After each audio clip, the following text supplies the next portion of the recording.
All right, welcome to Cooking with a Veteran, or if this is your first time, if this is your first time, welcome to Cooking with a Veteran. If you've been here before, welcome back to Cooking with a Veteran. As always, I'm your host, Dave Rogers. And before we get into today's episode, as always, to all my brothers and sisters out there deployed overseas, wherever you are, know that we love you, we miss you, we're thinking about you. We hope you come home safe soon. So we're doing a really special episode of Cooking with a Veteran. I'm here showing how to make chili paste and make some great chili at home. Okay? So we're starting off. People know me. I love to create, whenever I'm doing a stew or soup or whatever else like that, I love to create a roux. And a roux is just basically, you get some remnants in the bottom of your pan built up, and what that's going to do is that's going to carry that flavor through. So in the pan right now, what I have going on here, I've got some bacon going on. I forgot to bring over some of my coffee wrapped bacon, but I got some bacon going on. I got some, what kind of sauce we got there? Yeah. We got some all-pea cheddar and some green onion pepper jack. Right, and then I got some of my oiled garlic from Prohibition. Got a little bit of ginger in there, a little bit of Anaheim pepper, like to create a taste, and then I got some nice, just regular green onions. All right, so as we're getting ready to go into today's show, I got me a special assistant over here today, Jack from the Tennessee Meat Company. Howdy, y'all. He does all the cooking over here, so if you love the food here, this is the guy you got to talk to, because he does it all up. I'm gonna put a little bit of yellow onion in there. I always keep a little chopped yellow onion in my refrigerator. You know, you never know. You always need it for something. All right, so but the secret of the chili though is not here.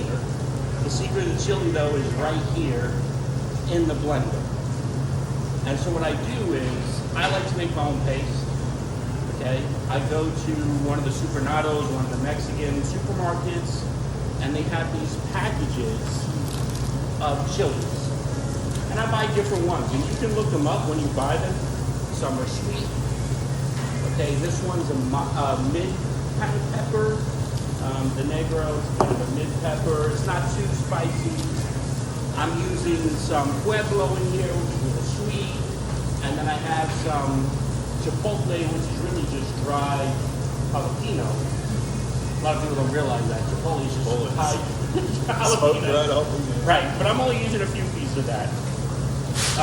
So what I do is I take these with some onion, some garlic, some ginger, and I roast them in my oven. I want to get them soft, kind of get the flavors kind of going. I take the seeds out, okay? And you could use Anaheim, Starball. Well, so I have some Anaheim here. I like to add a little Anaheim. If you don't like it too spicy, I like to stick to an Anaheim. It's a nice little, just kind of, like I said, just not too spicy of a pepper, but it cooks up great, okay? We call them, where I come from, New York, we call them frying peppers. And I love them when they're just a little orange, reddish, kind of, they taste even better. They got a little bit of sweetness. You need any pepper though. Yeah, so I got my peppers, my onion, my garlic, my ginger, add a little ginger. A lot of people don't think about that. I'm gonna put in my blender. And I'm just gonna create a nice paste out of it. Grunt's over there, he doesn't like the blender.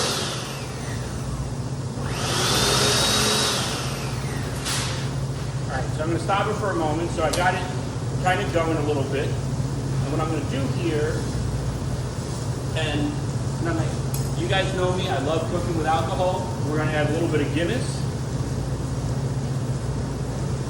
Just a touch of Guinness in there. And we're going to get this going again.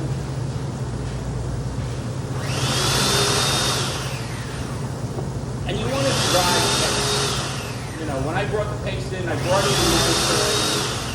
But you want to start with the drier paste and build it up. Okay? And then if I don't want to add too much beer, I have some of my homemade vegetable broth. Remember I told you, you know, the ends of the onions, the ends of the peppers, whatever I don't use, I freeze it up. And then I take it out of the freezer when I have a big bag full. put some water in, a little salt, pepper, boil it for 3 or 4 hours on a low simmer. Just low simmer it, strain it out, and I got vegetable broth. Yep. And And you then I can don't have to, yeah. do the same with your brisket trimmings, any bones you got. Yeah, bones, brisket, whatever you want to use. Chicken, turkey. Chicken, right? Chicken, turkey, whatever you want to use. I save the bones from whatever I'm cooking up, and I just, like I said, I bring it to a boil, then put it on a low simmer, 2 or 3 hours on a low simmer to really get that flavor into the water. And I got me a beautiful broth.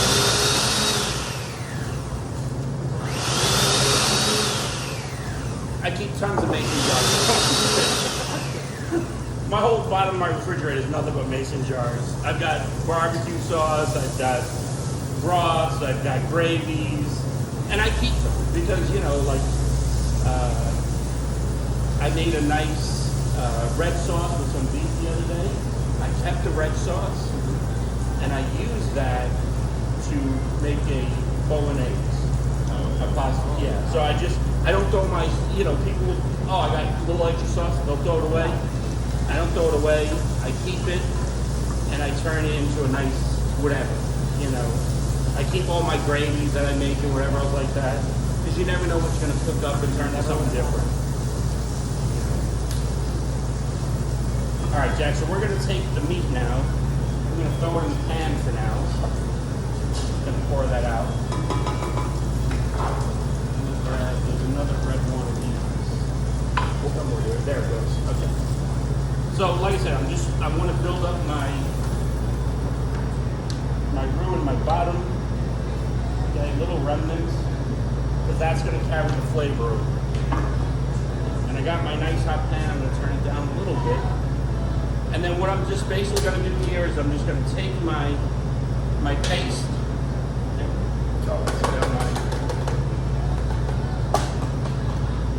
My mixer there. And I'm just going to dry this out right in my pan. It's not hard to make. You know, it takes a little longer. Oh, it's store-bought. Yeah, that's nice. Yeah. It's a beautiful paste, okay?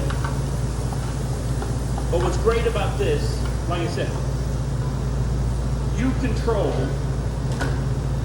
how much onion, how much garlic, how much ginger. Right, you control how many of the different types of peppers. You know, some people don't like really spicy chili, and that's fine. That's why this is great, okay? So use it in my pan here. I'm just taking this, and I'm just going to kind of dry it out a little bit, okay? Because it becomes almost a rub. The smell coming off that is insane. Yeah, great smell. So now this is the point where I'm going to add my other, so I don't use a lot of dry stuff, but I use some dry stuff. So I'm going to show you some of my stuff I use. A little bit of smoked paprika, okay? If I have some, I'll use a little Hungarian paprika, which is really nice, okay? A little smoked paprika, and always, I tell people when you're adding ingredients, always on to never just pour, because then you'll over season when you just pour. All right, so I got some of my paprika. I'm gonna put a little bit of, I'm using some pink sea salt here. And I don't have to add a lot, because again, all the flavor is in the peppers and the onions and everything else. Okay? I'm gonna put a little bit of red pepper flake in there.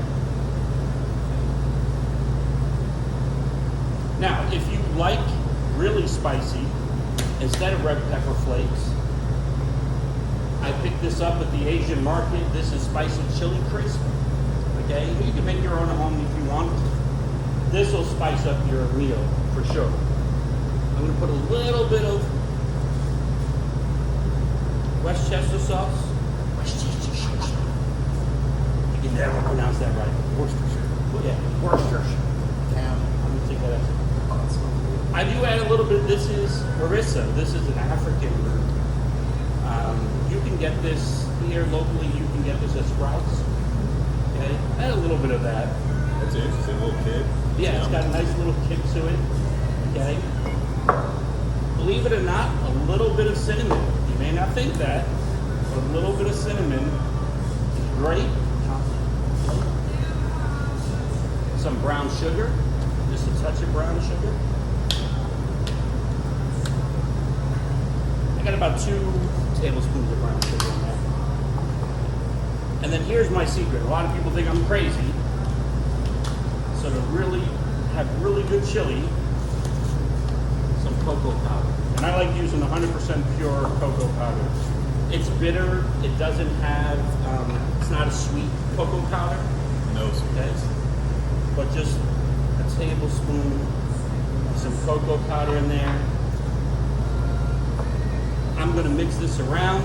Okay, if it starts to get too dry, again, I got some of my vegetable broth, or I could use some of my Guinness there, but just smell that. I try not to put my face directly over it, because that's when you get that. That is a It's like I'm gonna- complex, yeah. Yeah, that's when you get that pepper right in your face. But it's a nice dry, okay?